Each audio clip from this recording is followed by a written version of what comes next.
அன்பான தேவ ஜனமே, விக்டரி காஸ்பல் சர்ச் விடுதலையின் சுவிசேஷ சபை வழியாய் உங்களுக்கு கிருபையும் சமாதானமும் உண்டாவதாக. இன்று தேவன் உங்களுக்கு தரும் ஆவிக்குரிய வார்த்தை என்ன அப்படின்னா, எரேமியா 23:2. இஸ்ரவேலின் தேவனாகிய கர்த்தர் தமது ஜனத்தை மேய்க்கிற மெய்ப்பர்களுக்கு விரோதமாக சொல்லுகிறது என்னவென்றால், நீங்கள் என் ஆடுகளை பராமரியாமல் அவைகளை சிதறடித்து அவைகளை துரத்தி விட்டீர்கள்.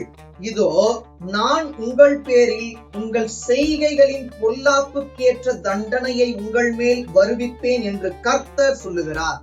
இதை நீங்கள் புரிந்து கொள்ள வேண்டுமானால், நேற்று தினமும் தியானத்துல தேவன் ஒரு வார்த்தையை சொன்னார். அது என்ன அப்படின்னா, அதே இந்த எரேமியால 23:1 என் மேய்ச்சலின் ஆடுகளை கெடுத்து சிதறடிக்கிற மெய்ப்பர்களுக்கு ஐயோ என்று கர்த்தர் சொல்லுகிறார். இது யாருக்கு வருது அப்படின்னா, ஆடுகளை சரியாய் நடத்தாத மெய்ப்பர்களுக்கு தேவன் சொல்ற வார்த்தை. என்ன சொல்றாரு? இஸ்ரவேலின் தேவனாய் கர்த்தர் தமது ஜனத்தை மேய்க்கிற மெய்ப்பர்களுக்கு விரோதமாய், சாதகமாய் அல்ல, விரோதமாய் சொல்ற. எப்ப அவர் விரோதமா எழும்புவார் அப்படின்னா, ஆடுகளை உங்களை நம்பிதான் கொடுத்த, நீங்க சரியா மேய்க்காம உங்களுக்கென்று நீங்க வாழ்ந்து கொண்டே இருக்கீங்க. ஆடுகளுக்கென்று எப்போ வாழ்வீங்க?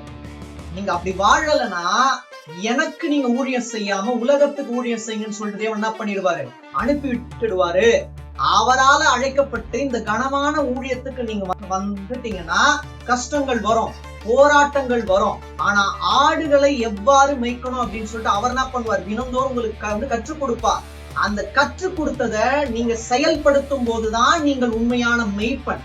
அவர் உங்களுக்கு சில ஆடுகள் என்ன பண்ணுவாரு? கொடுப்பாரு. எல்லாமே நல்ல ஆடுகள் சொல்லிட்டு நீங்க என்ன பண்ண முடியாது? சொல்ல முடியாது. சில ஆடுகள் ஏனோ தானம் தான் இருக்கும், சில ஆடுகள் உலகத்துக்கு ஏற்றுதான் இருக்கும். அனைத்தையும் சீர் செய்வதுதான் மெய்ப்பனுடைய கடமை. அந்த நல் மெய்ப்பன் கிட்ட அந்த வார்த்தையை வாங்கி அந்த வார்த்தையை நீங்க அவர்களிடம் சொல்வீர்களானால் அந்த ஆடுகள் அழகாய் தேவனுக்குள்ளாக வரும். நீங்க நடத்த மாட்டீங்க, உங்க மூலியமாய் தேவன் நடத்துவார். அது மட்டும் இல்ல, நீங்கள் என் ஆடுகளை பராமரியாமல், அப்ப பராமரிக்கணும்.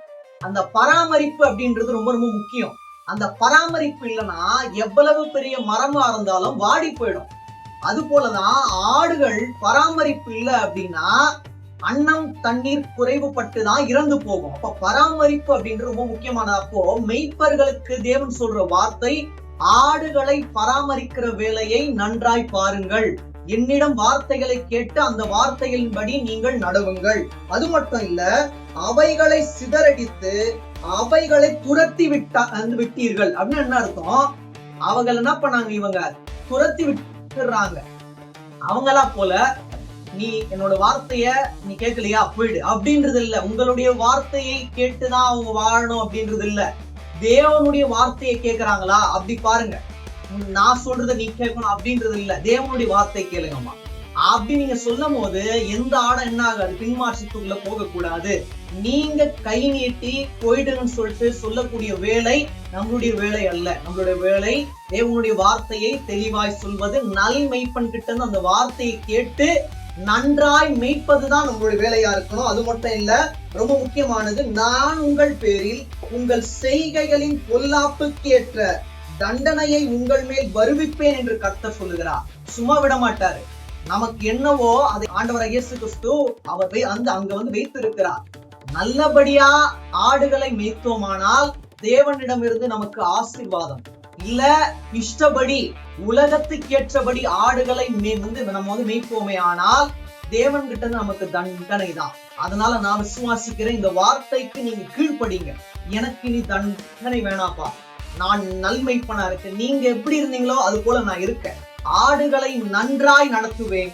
உம்மிடம் இருந்து சாட்சி பெற்றவனாய், திருப்தி அடைந்தவனாய், நித்தம் சந்தோஷமாய் இருப்பேன். தேவன் தாமே உங்கள் யாவரையும் மென்மேலும் ஆசீர்வதிப்பாராக. ஆமென்.